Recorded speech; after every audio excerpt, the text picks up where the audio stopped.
രാത്രിയിലെ ഭക്ഷണക്രമവും രാത്രിയിലെ ഉറക്കവും.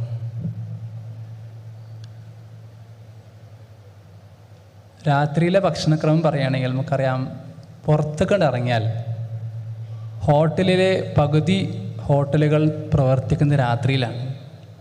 രാവിലെ ഒരു നല്ല ഭക്ഷണത്തിന് പോയാൽ കിട്ടൂല. രാത്രിയിലെ ഭക്ഷണത്തിൻ്റെ പ്രശ്നം എന്താണെന്ന് വെച്ചാൽ, നല്ല ശ്രദ്ധിക്കണേ, ഒരു ഭക്ഷണം നമ്മൾ കഴിക്കുമ്പോൾ ഓരോ ഭക്ഷണത്തിനും ദഹനത്തിന് സമയം വെച്ചിട്ടുണ്ട്. വെള്ളം കുടിക്കുകയാണെങ്കിൽ സ്പോട്ടിൽ ഡൈജസ്റ്റ് ചെയ്ത് പോകും. ഒരു ഫ്രൂട്ടാണ്, ജ്യൂസാണ് കഴിക്കുന്നതെങ്കിൽ 20 മിനിറ്റ് കൊണ്ട് ഡൈജസ്റ്റ് ചെയ്ത് പോകും. ഒരു പഴവർഗ്ഗമോ അല്ലെങ്കിൽ ഒരു വെജിറ്റബിളാണ് ഫ്രഷായിട്ടോ സലാഡായിട്ടോ കഴിക്കുന്നതെങ്കിൽ 40 മിനിറ്റ് കൊണ്ട് ദഹിക്കും. അവിടെ നിന്ന് അങ്ങോട്ട് ചോറാണ് കഴിക്കണമെങ്കിൽ, ഗ്രെയിനോ ചപ്പാത്തിയോ പോലുള്ള ഭക്ഷണമാണ് കഴിക്കണമെങ്കിൽ ഏകദേശം 2 മണിക്കൂർ സമയമെടുക്കും. അവിടെ നിന്ന് അങ്ങോട്ട് ഒരു ഗ്ലാസ് പാലല്ലേ രാത്രി കുടിക്കുന്നത്, കുടിച്ചാൽ അതിന് 2 മണിക്കൂർ സമയം അങ്ങോട്ട് എടുക്കും.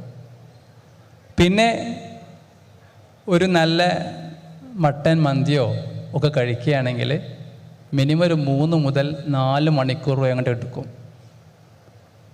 അതിൻ്റെ കൂടെ മയനൈസ് കൂടി ആയാൽ സംഭവം ഉഷാറായി 5 മണിക്കൂറിലേക്കെങ്കിലും എത്തും. അപ്പോൾ ഞാൻ പറഞ്ഞു വരുന്നത്, ഈ സമയം നമ്മൾ അനുവദിച്ചു കൊടുക്കണം ഉറങ്ങുന്നതിന് മുമ്പേ. ഞാൻ പറയുന്നത് മിനിമം ഒരു 3 മണിക്കൂറെങ്കിലും മുമ്പായിട്ട് ഭക്ഷണം കഴിച്ചിരിക്കണം. അറബിയിലൊരു പദമുണ്ട്, അൽ അഷായ കുൻ ഖബ്ലൽ ഇഷാ. അതായത് അൽ അഷാച്ച ഡിന്നർ, രാത്രി ഭക്ഷണം എപ്പോഴും ഇഷാക്ക് മുമ്പായിരിക്കണം എന്നുള്ളതാണ്. അപ്പോൾ പറഞ്ഞു വരുന്ന വിഷയം എന്താണെന്ന് വെച്ചാൽ, നമ്മൾ രാത്രി കഴിക്കുന്ന ഭക്ഷണം ഏറ്റവും ലഘുവായ ഭക്ഷണമാണ് കഴിക്കേണ്ടത്. ഏറ്റവും ദഹിക്കാൻ എളുപ്പമുള്ള ഭക്ഷണം കഴിക്കുക എന്നുള്ളതാണ്. അതിൽ ശ്രദ്ധിക്കേണ്ട ഒരു കാര്യം എന്താണെന്ന് വെച്ചാൽ, നമ്മൾ എപ്പോഴും ഒരു ഹെവി മീല് കഴിക്കുന്ന സമയത്ത് നമ്മൾ എന്താ ചെയ്യുക? സാധാരണ ഒരു വലിയൊരു ഹോട്ടലിൽ കയറി കഴിഞ്ഞാൽ എല്ലാം ഓർഡർ ചെയ്ത് അവസാനം ഒരു സ്പ്രൈറ്റോ അല്ലെങ്കിൽ സനപ്പോ അല്ലെങ്കിൽ ഒരു കൂൾ ഡ്രിങ്ക്സ് എന്തെങ്കിലും സാധനം അല്ലേ, ഒരു തണുത്തുള്ള എന്തെങ്കിലും ഒന്നും കഴിച്ചില്ലെങ്കിൽ ഒരു പൂർത്തിയാവാത്ത പോലെ തോന്നും അല്ലേ. അവിടെ പ്രശ്നം സംഭവിക്കുന്നത് എന്താണെന്ന് വെച്ചാൽ, നമ്മളൊരു ഹെവി ആയിട്ടുള്ളൊരു ഫാറ്റി ആയിട്ടുള്ളൊരു ഓയിലി ഫുഡ് കഴിച്ചിട്ട് ഒരു നല്ല തണുത്ത പാനീയം കഴിക്കുന്നതോട് കൂടി അതിൻ്റെ ദഹനത്തിൻ്റെ സമയം വീണ്ടും വർദ്ധിക്കുകയാണ്. മാത്രമല്ല, ഫാറ്റ് എന്ന് പറയുന്നത് കണ്ടൻറ്റ് ദഹിപ്പിച്ചെടുക്കാൻ ചുടുവെള്ളം പോലുള്ള ഏറ്റവും നല്ല ചൂടായിട്ടുള്ള പാനീയം കഴിക്കേണ്ടത്. ഏറ്റവും നല്ലത് ചായ കുടിക്കാം, അല്ലെങ്കിൽ ചുടുവെള്ളം കഴിക്കാം, അല്ലെങ്കിൽ നല്ല സാധാരണ നമ്മൾ പറയാറുള്ളത്, ഞാനൊരു ആയുർവേദ ഡോക്ടറാണ്, ആ നിലക്ക് നമ്മൾ പറയാറുള്ളത് എപ്പോഴും നല്ല ചുക്കും മല്ലിയും നിറഞ്ഞൊരു കോമ്പിനേഷനുണ്ട്. അസാധ്യ കോമ്പിനേഷനാണ്. ചുക്കും മല്ലി എന്ന് പറഞ്ഞാൽ നോട്ട് ചെയ്ത് വെക്കണം, ഒരു 10 ഗ്രാം ചുക്കും 20 ഗ്രാം മല്ലിയും 1 ലിറ്റർ വെള്ളത്തിലേക്ക് അങ്ങോട്ട് കലക്കിയിട്ട് ശരിക്കും ചൂടാക്കിയിട്ട് തിളപ്പിച്ച് കുടിച്ചു കഴിഞ്ഞാൽ ഈ പറയുന്ന ഈ ഭക്ഷണം കൊണ്ടുണ്ടാകാവുന്ന അസിഡിറ്റി വരുന്നത് GRD എന്ന് പറയും. അതായത് പുളിച്ച് തകട്ടൽ പോലുള്ള കണ്ടീഷൻസിനൊക്കെ നന്നായിട്ട് നമുക്ക് പരിഹാരം കാണാൻ പറ്റും. മാത്രമല്ല, ഞാനീ പറഞ്ഞ 3 മണിക്കൂർ എന്ന് പറഞ്ഞതിലും നിങ്ങൾ ഉറങ്ങുന്ന സമയമുണ്ടല്ലോ, അതും വളരെ പ്രധാനമാണ്. ഇപ്പോൾ നേരത്തെ സൂചിപ്പിച്ചല്ലോ, ഉറക്കം വളരെ പ്രധാനമാണ്. ഉറക്കത്തിൻ്റെ കാര്യം പറയുമ്പോൾ ശ്രദ്ധിക്കേണ്ടത്, നമ്മൾ ഉറങ്ങുന്ന സമയം, ഇപ്പോൾ പ്രത്യേകത എന്ന് വെച്ചാൽ ഈ പ്രൊഫഷണൽസ് ആയതുകൊണ്ട് തന്നെ നിങ്ങൾക്ക് നൈറ്റ് സ്റ്റഡി ഒരുപാട് എടുക്കുന്ന ആളുകളായിരിക്കും. രാത്രിയിലാണ് എല്ലാ പരിപാടിയും കഴിഞ്ഞ് സ്വസ്ഥമായി 10 മണിക്കോ 11 മണിക്കോ ഇരുന്നങ്ങോട്ട് പഠിച്ചു തീർക്കാം എന്ന് വിചാരിക്കുന്ന ആളുകളുണ്ടാവും. അവരൊക്കെ ശ്രദ്ധിക്കേണ്ട വിഷയം എന്താണെന്ന് വെച്ചാൽ, നൈറ്റ് സ്റ്റഡി എടുക്കുന്ന ആളുകൾ അല്ലെങ്കിൽ രാത്രി ഉറക്കം ഒഴിക്കുന്ന ആളുകൾ ശ്രദ്ധിക്കേണ്ടത് 5 കാര്യങ്ങളാണ് നിങ്ങളെ കാത്തിരിക്കുന്നതാണ്. ഒന്നാമത്തെ വിഷയം എന്താണെന്ന് വെച്ചാൽ, നമ്മൾ ഉറങ്ങുന്നത് സമയം അല്ലെങ്കിൽ രാത്രി ഉറക്കം വൈകിക്കഴിഞ്ഞാൽ നമ്മൾ തലച്ചോറിൽ നമുക്കറിയാം രാവിലെ മുതൽ വൈകുന്നേരം വരെ ഒരുപാട് കെമിക്കൽ റിയാക്ഷൻസ് നടക്കുന്നുണ്ട്. ഒരുപാട് ഇപ്പോൾ നേരത്തെ പറഞ്ഞ ന്യൂറോ ട്രാൻസ്മിറ്റർ ഒരു കെമിക്കലാണ്, ഡോപ്പമൈൻ ഒരു കെമിക്കലാണ്. അവിടെ നിന്ന് അങ്ങോട്ട് ഒരുപാട് കെമിക്കൽ റിയാക്ഷൻസ്, ഒരുപാട് ബൈ പ്രോഡക്ട്സ് അല്ലെങ്കിൽ ടോക്സിൻസ്, മെറ്റബോളിക് വേസ്റ്റുകൾ അവിടെ വരുന്നുണ്ട്. ഈ വേസ്റ്റുകളെ ശരിക്കും വൃത്തിയാക്കി സ്കാവൻ ചെയ്ത് കളയാൻ വേണ്ടി അവിടെ വരുന്നത് CSF എന്ന് പറയുന്ന സെറിബ്രോ സ്പൈനൽ ഫ്ലൂയിഡ് ഉണ്ടാകുന്നുണ്ട്. രാത്രിയിൽ അതിൻ്റെ ഒരു ക്വാണ്ടിറ്റി നല്ല വൻ തോതിലേക്ക് അത് ഉയരും, ഒരുപാട് സെക്രീറ്റ് ചെയ്യും. എന്നിട്ട് അത് മുഴുവൻ അടിച്ചു വാരി വൃത്തിയാക്കിയിട്ടാണ് പോകുന്നത്. അൽഷീമേഴ്സ് പറയുന്ന അസുഖം കേട്ടിട്ടുണ്ടാവും അല്ലേ, മറവി രോഗം.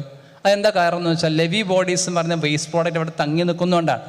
ഇങ്ങനെയുള്ള ഒരുപാട് വേസ്റ്റ് പ്രോഡക്റ്റുകൾ കളയാൻ വേണ്ടിയിട്ട് രാത്രിയിൽ കൃത്യമായി ഈ സമയത്തെ എന്ത് ചെയ്യുള്ളൂ, CSF കുറച്ച് കൂടുതൽ അവിടെ സെക്രീറ്റ് ചെയ്തുകൊണ്ട് അത് സ്കാവൻ ചെയ്ത് കളയും. അത് നടക്കാതെ പോകും എങ്ങനെ, രാത്രി ശരിയായ സമയത്ത് ഉറങ്ങിയിട്ടില്ലെങ്കിൽ. രണ്ടാമത്തെ ഒരു വിഷയം എന്താണെന്ന് വെച്ചാൽ ഈ രാത്രിയിലെ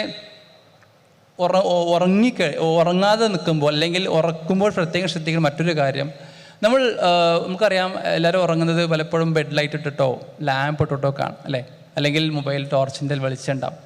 ഞാൻ പറഞ്ഞു വരുന്നത് നല്ല കൂരിട്ടിൽ കിടന്നുറങ്ങണമെന്നാണ്, ഡാർക്ക് റൂമിൽ കിടന്നുറങ്ങണമെന്നാണ്. കാരണം നേരത്തെ പറഞ്ഞ സെറട്ടോണിൻ എന്നുള്ള ഹോർമോൺ സെക്രീറ്റ് ചെയ്യപ്പെടുന്നത് കൂരിട്ട് കിടന്നുറങ്ങുമ്പോഴാണ്. നല്ല ഒരു വെളിച്ചം പോലും, ഒരു സീറോ ബൾബിന് വെളിച്ചം പോലും ഉണ്ടാകാൻ പാടില്ല. എന്നാൽ മാത്രമേ സെറട്ടോണിൻ എന്ത് ചെയ്യുള്ളൂ, സെക്രീറ്റ് ചെയ്യുള്ളൂ. എല്ലാ ദിവസവും പ്രയോഗിക്കുന്നുണ്ട്, എല്ലാ ദിവസവും സെറട്ടോണിൻ സെക്രീറ്റ് ചെയ്യപ്പെടുന്നുണ്ട്. നേരത്തെ പറഞ്ഞ ഡിപ്രഷൻ ഉണ്ടാക്കാൻ വേണ്ടി അല്ലെങ്കിൽ സെറട്ടോണിൻ്റെ ലെവൽ കുറയുന്നത് ഡിപ്രഷനെ കൂട്ടുമെന്ന് പറഞ്ഞല്ലോ. എന്ന് പറഞ്ഞത് സെറട്ടോണിൻ എല്ലാ ദിവസവും നമ്മുടെ ബോഡിയിൽ സെറട്ടോണിൻ സെക്രീറ്റ് ചെയ്യും, പക്ഷേ അത് കൂരിട്ടിൽ കിടന്ന് ഉറങ്ങുമ്പോഴേ എന്ത് ചെയ്യുള്ളൂ, സെക്രീറ്റ് ചെയ്യപ്പെടുള്ളൂ. അല്ലെങ്കിൽ വെളിച്ചത്തിൻ്റെ ഒരു കണിക വന്നാൽ പോലും സെറട്ടോണിൻ അവിടെ സ്റ്റോപ്പ് ചെയ്യപ്പെടും. രണ്ടാമത്തെ വിഷയം ഇതാണ്. മൂന്നാമത്തെ വിഷയം എന്താണെന്ന് വെച്ചാൽ നമ്മൾ രാത്രി ഉറങ്ങുന്ന സമയത്ത് ഉറക്കത്തിൻ്റെ ഒരു സമയം വളരെ പ്രധാനമാണ്. നമ്മൾ കിടക്കുന്ന സമയം ഒരു 6 മണിക്കൂറെങ്കിലും ഉറങ്ങിയാൽ മതി എന്നൊക്കെ പറയാറല്ലേ. 6 hours യങ്ങർ അഡൽസിന് 6 to 7 hours. പക്ഷേ എത്രയും നേരത്തെ കടന്ന് ഉറങ്ങുന്നുവോ അത്രയും നിങ്ങളുടെ ബെനിഫിറ്റ്, അതിൻ്റെ സ്ലീപ്പിൻ്റെ ബെനിഫിറ്റ് നിങ്ങൾക്ക് ലഭിക്കും. എത്ര ഉറങ്ങുന്നുവോ, അതായത് രാത്രി എത്ര നേരത്തെ ഉറങ്ങുന്നുവോ, ഞാൻ പറഞ്ഞു വരുന്നത് മിനിമം ഒരു 10 മണിയോടുകൂടി നിങ്ങൾ കിടന്നു ഉറങ്ങണമെന്നാണ്. 10 മണിക്ക് കിടന്നുറങ്ങണം, എന്നൊരു 4 മണിക്ക് എണീക്കണം. ഇനി അഥവാ നിങ്ങൾക്ക് സമയം വേണമെങ്കിൽ ഒരു 11 മണിക്ക് നിങ്ങൾ കിടന്നുറങ്ങണം. കാരണം എന്താണെന്നറിയോ, ബോഡി ഒരു ഓർഗൻ ക്ലോക്ക് തിയറിയാണ്. ഒരു ഓർഗൻ ക്ലോക്ക് വെച്ചിട്ടാണ് എന്ത് ചെയ്യണമെന്ന് വെച്ചാൽ ബോഡി ചലിച്ചുകൊണ്ടേയിരിക്കുന്നത്. ഓരോ 2 മണിക്കൂർ കൂടുമ്പോഴും ഓരോ അവയവത്തിൻ്റെയും പ്രവർത്തനം അതിൻ്റെ ടൈം എടുത്ത് ചെയ്യുകയാണ്. അപ്പോൾ ഈ ടൈമിൽ കിടന്നുറങ്ങിയാൽ മാത്രമേ ബോഡിക്ക് ശരിക്കും വേണ്ടത്ര ആ ഒരു ഊർജവും, മാത്രമല്ല രാത്രിയിൽ കിടന്നുറങ്ങുമ്പോഴാണ് മുഴുവൻ റിപ്പയറിങ് നടക്കുന്നത്. വിയർ ആൻഡ് ടിയർ മുഴുവൻ നടക്കുന്നത് കംപ്ലീറ്റ് ചെയ്യപ്പെടുന്നത് രാത്രിയിലാണ്. ഈ രാത്രിയിൽ ശരിയായ സമയത്ത് കുറഞ്ഞുറങ്ങിയില്ലെങ്കിൽ ആ റിപ്പയറിങ് വർക്ക് നടക്കില്ല, തിരിച്ചെന്ത് ചെയ്യും, ബോഡി ഓവർലോഡ് ചെയ്ത് പോകുന്നതാണ്. മറ്റൊരു കാര്യത്തിന് ശ്രദ്ധിക്കാനുള്ളത് വിഷയം, നമ്മൾ രാത്രിയിൽ കൃത്യസമയത്ത് ഉറങ്ങിയിട്ടില്ലെങ്കിൽ കാൽസിഫിക്കേഷൻ ഉണ്ടാവും. ആർട്ടറീസിൽ ഒരുപാട് കാൽസിഫിക്കേഷൻ, നമ്മളെ ഹാർട്ടിലെ ഭിത്തികളിൽ കാൽസിഫിക്കേഷൻ ഫോമായിട്ട് ഹാർട്ട് അറ്റാക്കിലേക്ക് പോകാൻ ഇത് ഒരു അവസ്ഥയിലേക്ക് എത്തുന്നുള്ളതാണ്. മറ്റൊരു വിഷയം എന്താ വെച്ചാൽ, രാത്രി നൈറ്റ് സ്റ്റഡി പറയുമ്പോൾ ഞാൻ പറഞ്ഞു നമ്മളൊക്കെ പഠിക്കുന്നത് എന്തിനാണ്, ഇത് തലേ കയറ്റി വെക്കാനല്ലേ. പക്ഷെ രാത്രിയിൽ ശരിയായ രീതിയിൽ ഉറങ്ങാത്ത ഒരാൾക്ക് മെമ്മറി ഇമ്പയർമെൻ്റ് ഉണ്ടാകുന്നതാണ്. അതായത് നമ്മൾ പഠിക്കുന്ന രാവിലെ മുതൽ വൈകുന്നേരം വരെ പഠിച്ചൊരു വിഷയം രാത്രിയിലാണ് ശരിക്കും കൺവേർട്ട് ചെയ്യപ്പെടുന്നത്. ഒരു ടെമ്പററി മെമ്മറിയിലായിരിക്കും ഇത് സ്റ്റോർ ചെയ്യപ്പെടുക. ഇത് നേരെ പെർമനന്റ് മെമ്മറിക്ക് ഷിഫ്റ്റ് ചെയ്യുന്നത്, ഈ മേക്ക് ഷിഫ്റ്റ് നടക്കുന്നത് രാത്രിയിലാണ്. കൃത്യമായ സമയത്ത് രാത്രി ഉറങ്ങിയിട്ടില്ല എങ്കിൽ ഈ മേക്ക് ഷിഫ്റ്റ് നടക്കില്ല. ആ മേക്ക് ഷിഫ്റ്റ് നടക്കാത്തതുകൊണ്ട് എന്താവും, മെമ്മറി ഈ പറയുന്ന സംഗതി നെക്സ്റ്റ് പറ്റിയ ദിവസത്തേക്ക് എന്ത് ചെയ്യില്ല, സ്റ്റോർ ചെയ്യപ്പെടാത്ത അവസ്ഥ വരും. ഇത് മറ്റൊരു കാര്യമാണ്. ഞാൻ പറഞ്ഞു വരുന്നത് ഈ രീതിയിൽ മൊത്തത്തിൽ എന്ത് ചെയ്യണമെന്ന് വെച്ചാൽ ഉറക്കത്തിൻ്റെ വിഷയത്തിൽ പ്രത്യേക ശ്രദ്ധ. അവസാനമായി പറയാനുള്ള വിഷയം എന്താണെന്ന് വെച്ചാൽ, നമ്മൾ ഈ ഉറക്കം ശരിയായ രൂപത്തിൽ വന്നിട്ടില്ല എങ്കിൽ 2 ഹോർമോണുകൾ സെക്രീറ്റ് ചെയ്യപ്പെടും. അതായത് നമ്മളെ ബോഡീനെ സമതുലാവസ്ഥ നിർത്തുന്നത് 2 ഹോർമോണുകളാണ്. ഒന്ന് ഗ്രലിൻ എന്ന ഹോർമോൺ, ലെപ്റ്റിൻ എന്ന ഹോർമോൺ.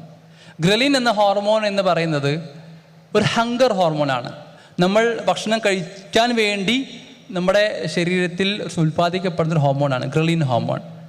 ലെപ്റ്റിൻ എന്ന് പറയുന്നത് ഭക്ഷണം കഴിച്ചു കഴിഞ്ഞാൽ പിന്നെ ഒരു സാറ്റിസ്ഫൈങ് ഹോർമോണാണ്. അതായത് ഇനി മതി, വേണ്ട, നിർത്താമെന്ന് പറഞ്ഞ് മനസ്സിലേക്ക് അല്ലെങ്കിൽ ശരീരത്തിലേക്ക് ആ മെസ്സേജ് പാസ് ചെയ്യുന്നത് ലെപ്റ്റിൻ്റെ ഹോർമോൺ സെക്രീറ്റ് ചെയ്യുമ്പോഴാണ്. ഇവിടെ സംഭവിക്കുന്നത് എന്താണെന്നറിയോ, രാത്രി ശരിയായ സമയത്ത് ഉറങ്ങിയിട്ടില്ലെങ്കിൽ ഗ്രലിൻ ഹോർമോൺ വളരെ കൂടുതലായിട്ട് സെക്രീറ്റ് ചെയ്യപ്പെടും. അപ്പോൾ അതുകൊണ്ട് രാത്രി ശരിയായി ഉറങ്ങാത്ത ആളുകൾക്ക് എപ്പോഴും വിശക്കുന്നൊരവസ്ഥ ഉണ്ടാവുകയും ചെയ്യും, നന്നായിട്ട് ഭക്ഷണം കഴിക്കുകയും ചെയ്യും. വീണ്ടും ഇത് കഴിക്കുന്നതോടുകൂടി ഒരുപാട് മെറ്റബോളിക് ഡിസോർഡറിലേക്ക് കടന്നേക്കാം. അതുകൊണ്ട് തന്നെ നമ്മൾ ഉറക്ക്, സമയത്തിനുള്ള ഭക്ഷണം അത് കൃത്യമായി പാലിക്കുക. അള്ളാഹു അനുഗ്രഹിക്കുമാറാകട്ടെ. Let's ProfCon to the right goal through the right path. Professional Students Global Conference. ProfCon